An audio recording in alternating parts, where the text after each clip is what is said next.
Okay, let's take a look at the second question. All right, the second question here, we have another plot again, another graph. Okay, again, once again, step one, take a look at the axis.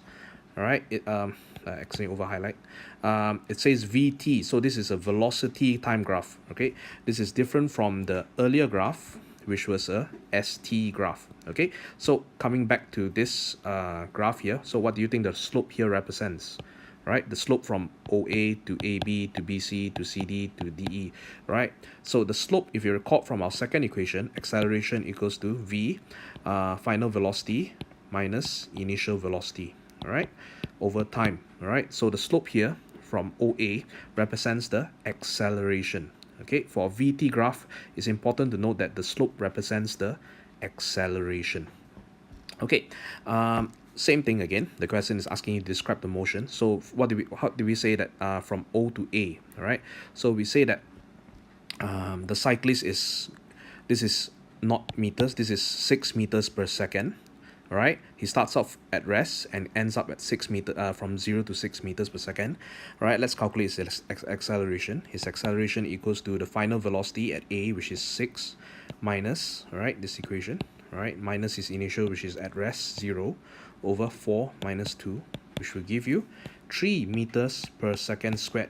Important units, all right? If you get this wrong, the whole thing goes wrong, all right? So we say that he's accelerating, all right? He's actually accelerating, all right? He's accelerating, okay, from O to A. Let's take a look at the second one, A to B.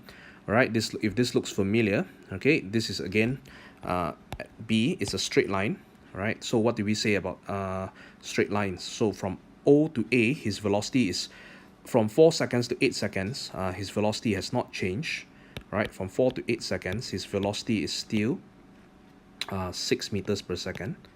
All right, so what is the acceleration? You're neither going faster nor going slower. You're still moving, all right? You're not stopped because this is a VT graph, not a DT graph. You have not stopped. So so we say that your velocity is constant, and we say he's neither decelerating nor acceleration. So at AB, we say is that constant motion, all right? No acceleration. Okay, from A to B, no acceleration. All right, what about, okay, next question, B to C, all right? B to C, initially he was at 6 meters per second, and then suddenly he slows down to 2 meters per second. What is going on? He's taking a break, right? I mean, he's braking, okay? He's braking. Okay, from B to C, all right, his velocity is going from 6 meters per second to 2 meters per second, all right? 2 meters per second. So if we were to calculate the acceleration would again just initial, final minus initial, which is 6 minus 2 over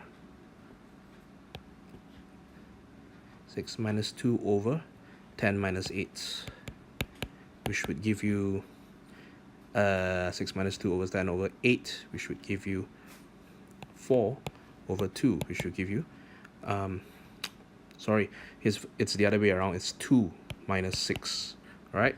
I was testing you. Okay, so it's negative 4, so it's negative 2 meters per second squared. Okay, so he's decelerating, all right? So we say that at C he's decelerating.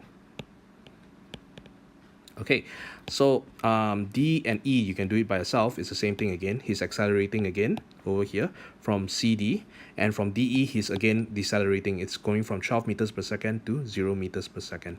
All right, and that's how you do DTST questions.